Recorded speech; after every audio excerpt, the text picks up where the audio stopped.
Okay, the political blogs are exploding with talk on the left and the right after Senator John McCain nabbed his second win of the presidential race. How far will the voters take him?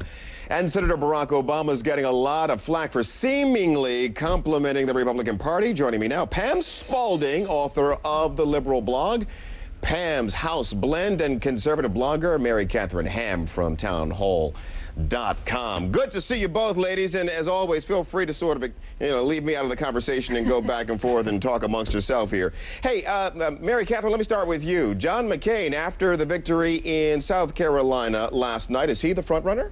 You mean we're not talking about playoffs tonight? Not yet, not yet. We'll get there. Yeah. I think, McCain and Hillary both are banking on the fact that 2 wins finally means they're frontrunners, because 1 certainly didn't. So here we go from here. McCain certainly won with military voters in South Carolina, but it does not mean that he's this big consensus juggernaut now by any means. In 2000, his vote total was much larger. It was much smaller this time, and the regular conservative / evangelical vote was split between Fred and Huck, which is a lot of the reason he came out on top. Hey, Pam, what do you think? Oh, I absolutely agree. I think that this anybody but Huckabee campaign is trying to gain momentum. That's what we are seeing here. Because that vote is split, I think we would have seen a very interesting race in South Carolina. I think you might have seen a Huckabee win had Fred Thompson not been part of that race. That's interesting. And John McCain says he has broad-based Republican support. He said that just a moment ago to our Dana Bash. Katherine, what do you think? Do you agree with that?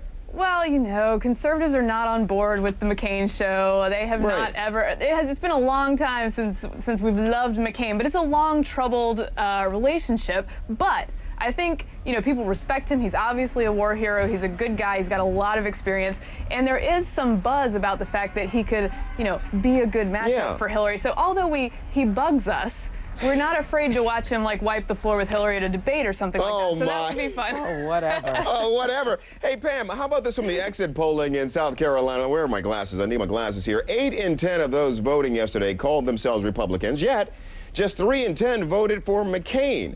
When we get to the place where independents can't really sort of go their own way here, what does this mean for John McCain when he has to win conservatives, Republicans?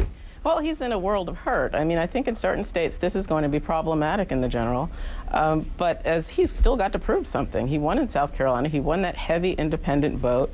And he's still got something to prove. It really is going to be interesting on Super Duper Tuesday. Last word on this before we turn to the Democrats, Katherine? Well, I mean, nothing's being settled. That's the beauty of this primary season. Apparently, more than 2 states are going to get to choose the nominees this time. That the voters will actually get to play and make some decisions here and take it out of the hands of the pundits and, dare I say, the bloggers. Okay, to the Democrats now. Let's see, let me see if I can phrase it this way. You lose in New Hampshire, you lose the overall race in Nevada. How confident do you feel if you're Barack Obama going into South Carolina, and how important is tomorrow's debate, Pam? Oh, well, I think the debates are also very critical when you're winding your way down to a primary right in front of one. I think that it's going to be interesting to see where the black vote goes. I think that the signs out of Nevada were troubling for Hillary Clinton. And Michigan as well, wouldn't you say? Yeah. Yes. So I think that's a factor, and I think we're going to get a good look at whether or not the Bradley effect is truly in play. Now, what is that? Remind us again of what that is. That is when white voters go to the polls, and in entrance polls, they say they may vote for the black candidate, but when in fact they close that curtain, they vote for the white candidate. Wow. Katherine, what do you think? Well, Obama's already shown himself to be a winner in an overwhelmingly white state in Iowa. And in New Hampshire, I would add, in the exit polls, they actually didn't underestimate or overestimate Obama's support. They underestimated Hillary. So I don't know what that means, but it's not exactly a Bradley effect. So we'll see what happens. But I think Pam's right that the black vote is going to be huge in South Carolina. She was getting 8 of 10 coming into Vegas, 8 of 10 black voters. And it's really going to make a difference in South Carolina. And that racial politics dust-up between Obama and Hillary last week is not going to help. That was at all. Yeah. Well, what did you think of that? I thought that ended up being much, Pam. I thought it ended up being much ado about nothing. But look, you talk to folks every day, probably more than I do. What did you think of it? Well, I think all of this dialogue of sort of racial tinged charges and sort of backbiting comments that have that flavor to them really ruins the discourse and takes away time that we should really be spending focusing on talking about policy and differences between the candidates.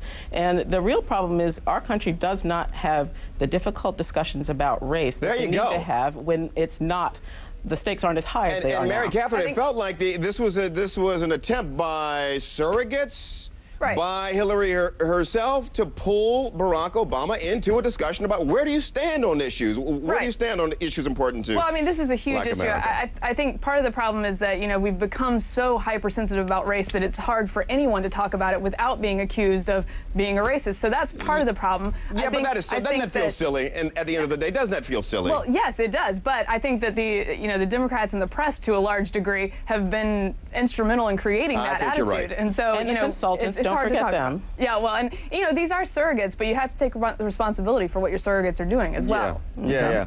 Hey, Pam, great to talk to you. Mary Katherine, it's always great having you on the program. Thank you very much. That. And back to the football games. We'll talk about the results of the games next week. Have a great Sunday, ladies. Have a good one. Still to come in the newsroom.